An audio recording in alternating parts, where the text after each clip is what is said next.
Mr. President, thank you for doing this. Thank you for having me. Let's start with the debate.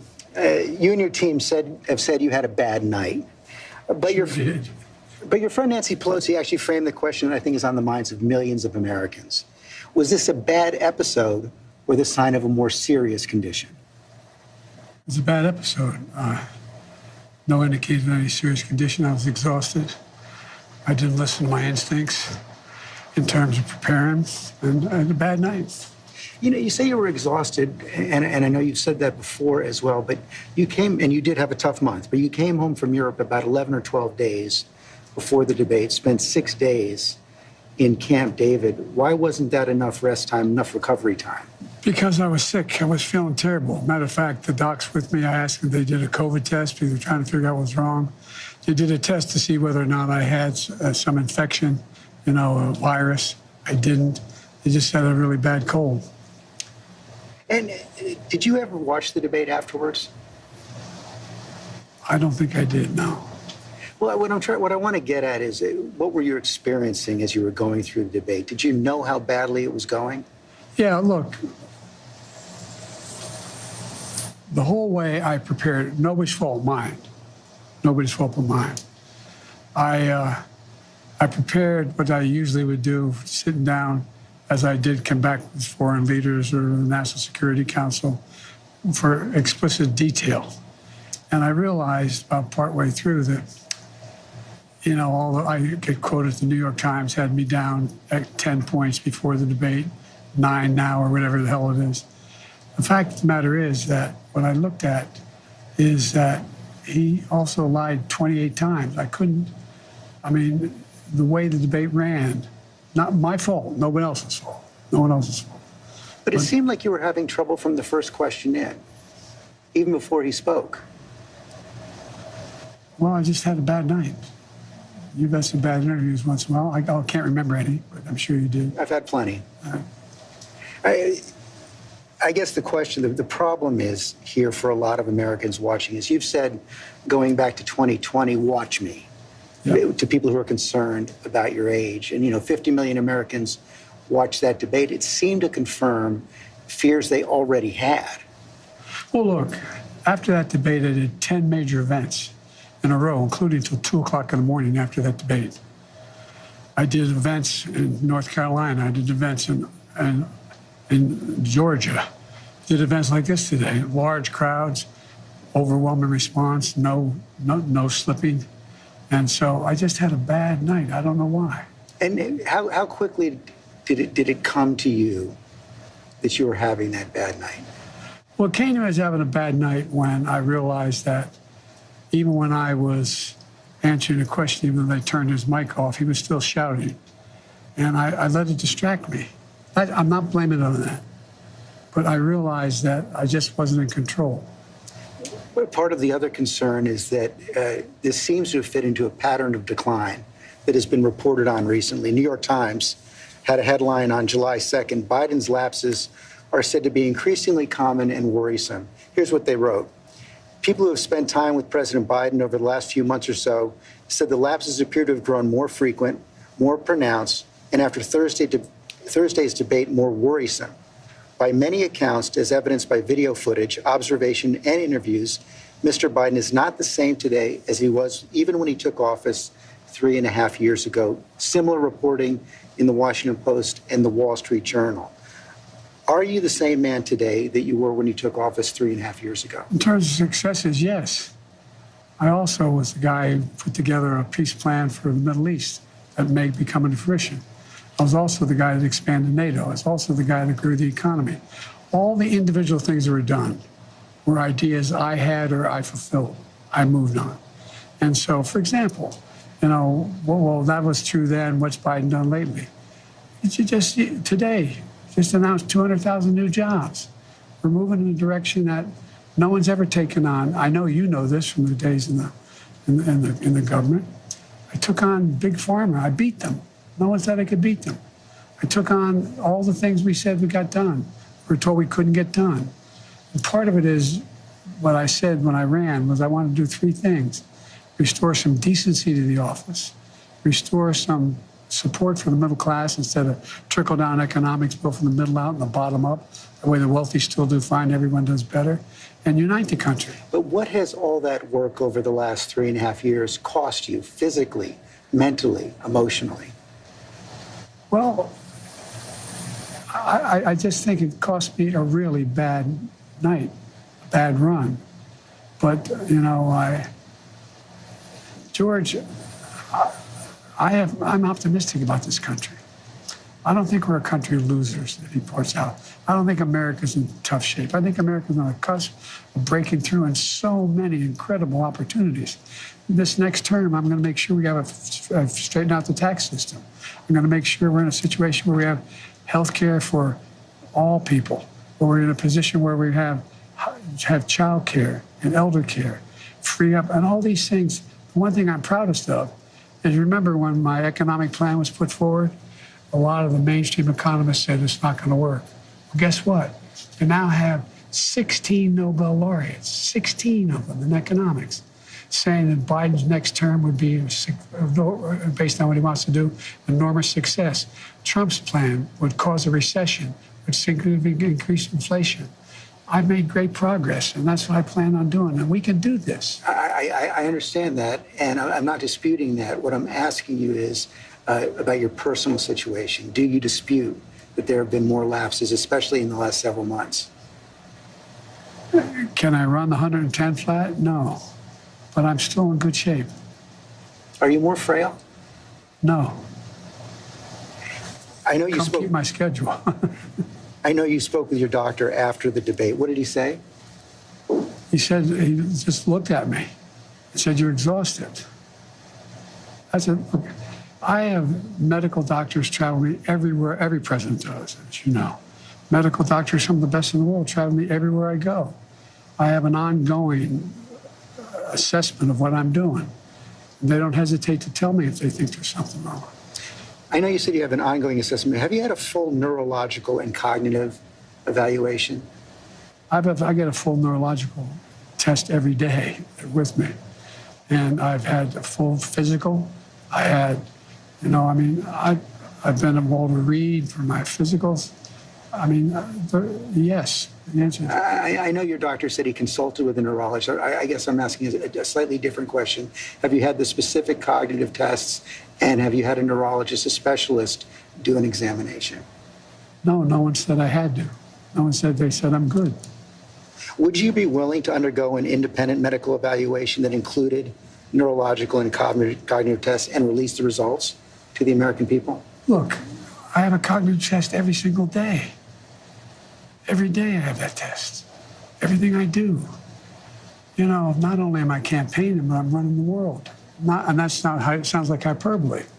But we are the essential nation in the world. Madeleine Albright was right.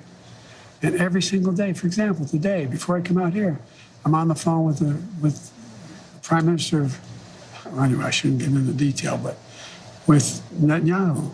I'm on the phone with the new Prime Minister of England. I'm working on what we're doing with regard to, in Europe, with regard to expansion of NATO and whether it's going to stick. I'm taking on Putin. Every day, there's no day I go through that are not those decisions I have to make every single day. And you have been doing that, and the American people have been watching, yet their concerns about your age and your health are growing. So that's why I'm asking, to reassure them, would you be willing to have the independent medical evaluation? Watch me there's a lot of time left in this campaign. It's over 125 days. So I'll make a decision. The right answer right now is no, you don't want to do that right now. No, I've already done it. You talked a lot about your successes at the beginning of this interview, and I don't want to dispute that. I don't want to debate that. But as you know, elections are about the future, not the past. They're about tomorrow, not yesterday. And the question on so many people's minds right now is, can you serve effectively for the next 4 years? George, I'm the guy that put NATO together, the future. No one thought I could expand it. I'm the guy that shut Putin down. No one thought could happen. I'm the guy that put together the South Pacific Initiative with AUKUS. I'm the guy that got 50 nations, out, not only in Europe, outside of Europe as well, to help Ukraine. I'm the guy that got Japanese to expand their budget. And for example, when I decided we used to have 40% of the computer chip, and we invented the chip, that little chip, the computer chip. It's in everything from cell phone to weapons. And so we used to have 40%, we're down to virtually nothing. So I get in the plane against the advice of everybody, and I fly to South Korea. I convinced them to invest in the United States billions of dollars. Now we have tens of billions of dollars being invested in the United States, making us back in a position where we're going to own that industry again. We have, I mean, I just, anyway, I don't want to take too much credit. I have a great staff. But I guess my point is all that takes a toll. Do you have the mental and physical capacity to do it for another 4 years? I believe so. I wouldn't be running if I didn't think I did. Look, I'm running again because I think I understand best what has to be done to take this nation to a completely new level. We're on our way. We're on our way.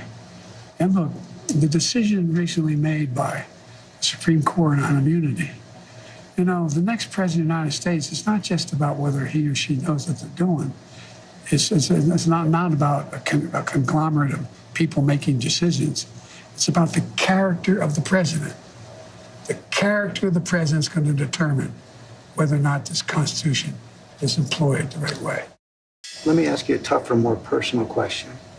Are you sure you're being honest with yourself when you say you have the mental and physical capacity to serve another 4 years? Yes, I am, because, George, the last thing I want to do is not be able to meet that. I think, as some of the senior economists and senior foreign policy specialists say, if I stop now, I'd go down in history as a pretty successful president. No one thought I could get done what we got done. But are you being honest with yourself as well about your ability to defeat Donald Trump right now? Yes.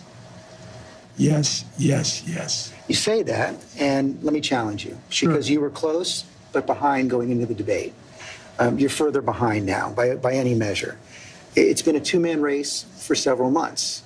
Inflation has come down. In those last few months, he's become a convicted felon, yet you're still falling further behind.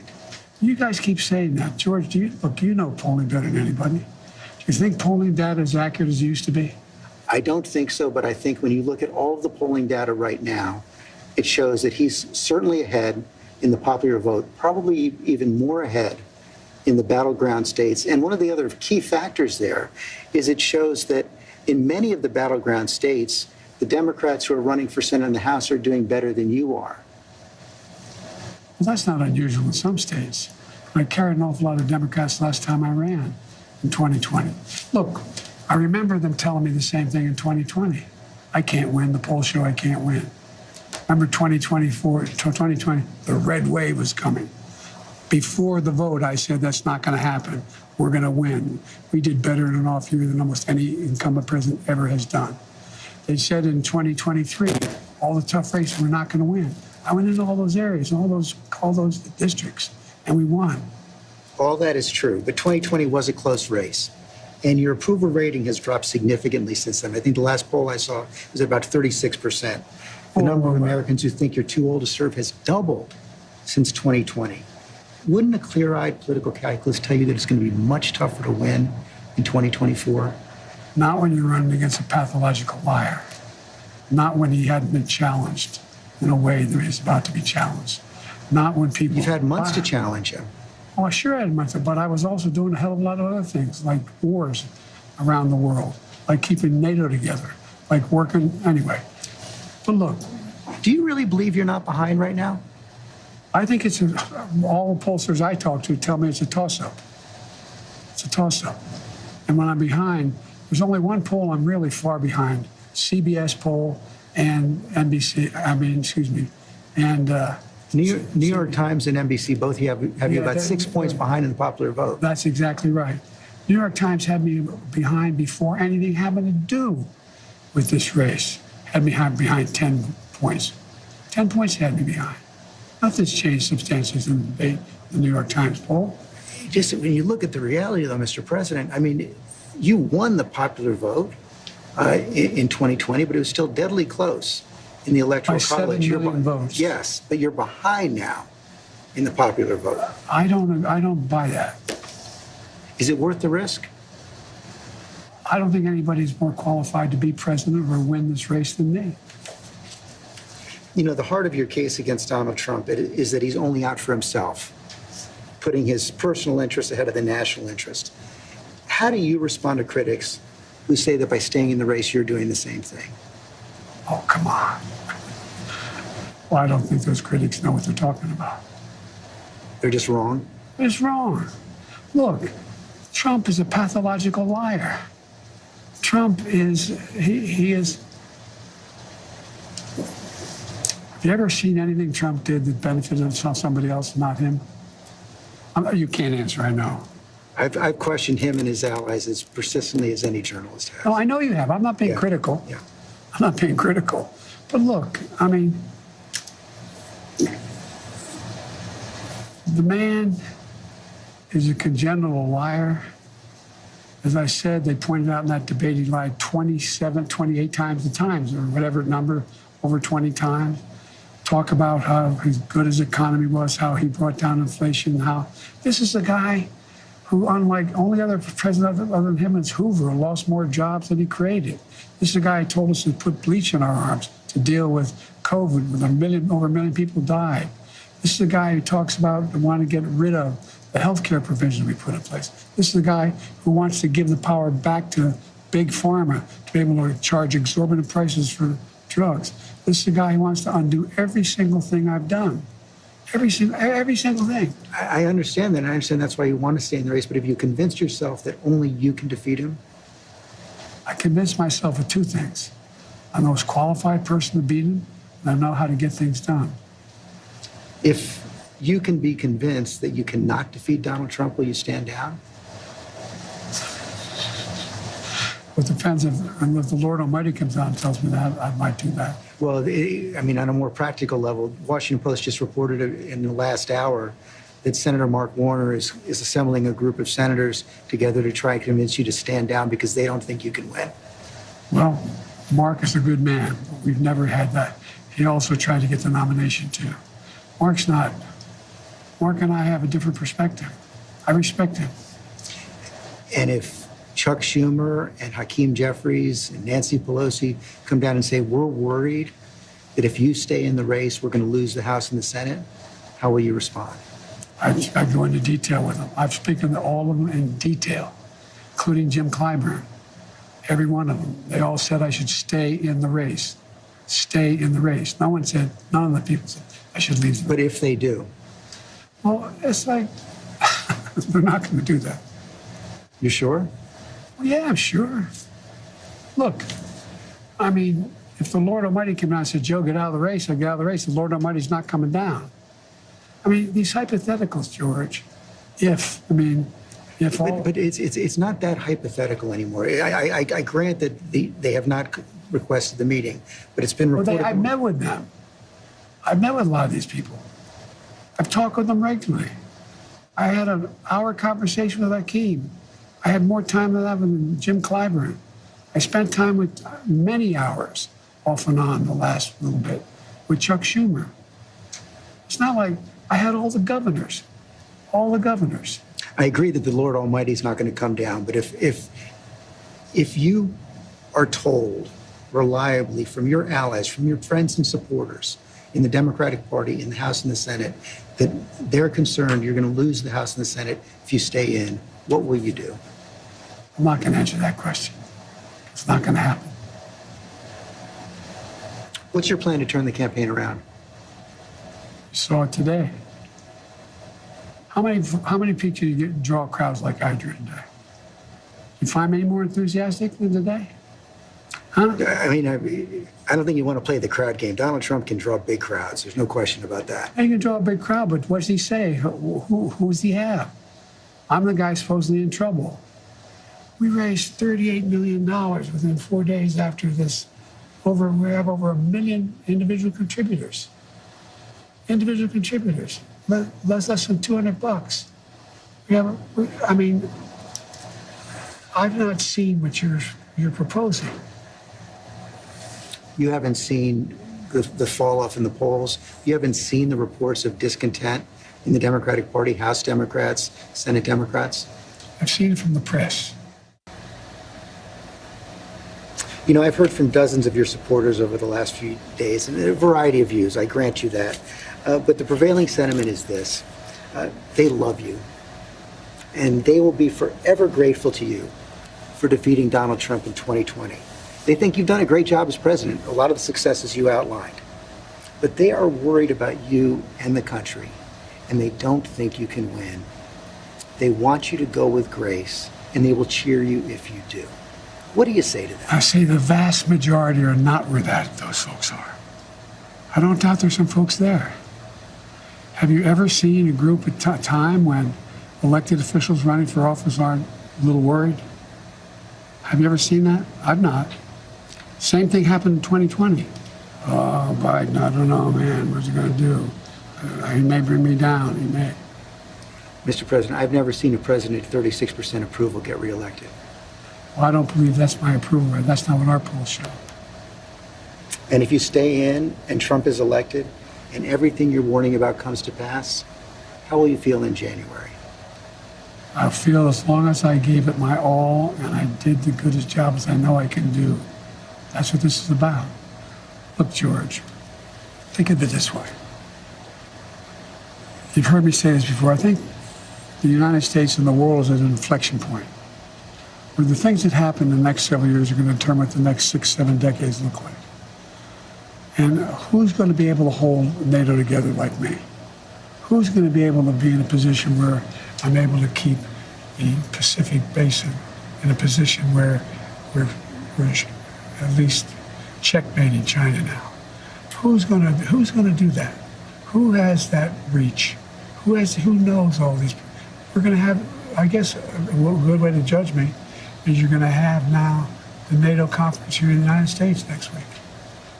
Come listen. See what they say. Mr. President, thanks for your time. Thank you.